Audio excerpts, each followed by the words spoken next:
بسم اللہ الرحمن الرحیم۔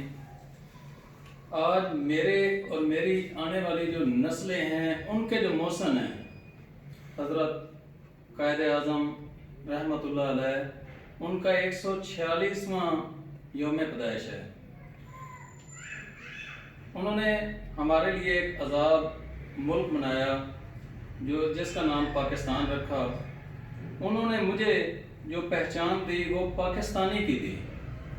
آج میں اپنے لیڈر، اپنے موسم کے اسی پاکستان کے لیے انشاءاللہ اس موقع پر جو میں پیغام دینا چاہ رہا ہوں وہ یہ ہے کہ جس طریقے سے پاکستان کے اندر باقی بہت سارے مسئلے مسائل آ رہے ہیں، اسی طرح پاکستان کے اندر انوائرمنٹ کی جو تبدیلی ہے اس کی وجہ سے جو نقصانات ہیں وہ بہت زیادہ ہمیں دیکھنے کو مل رہے ہیں، اور آنے والے ٹائم میں بہت زیادہ اس کی وجہ سے پریشانیاں ہونے جا رہی ہیں۔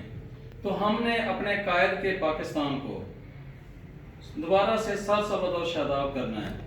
اپنے قائد کے اس خوبصورت پاکستان کو اگر ہم ہرا بھرا کر سکیں تو یہ ہماری آنے والی نسل کے لیے ایک بہت بڑا تحفہ ہوگا۔ تو میرا یہی پیغام ہے کہ ہم سب لوگوں کو زیادہ سے زیادہ پودے لگانے ہیں، اور جو انوائرمنٹ کو تباہ کرنے والی چیزیں ہیں ان سے اپنے ملک کو بچانا ہے۔ بہت شکریہ۔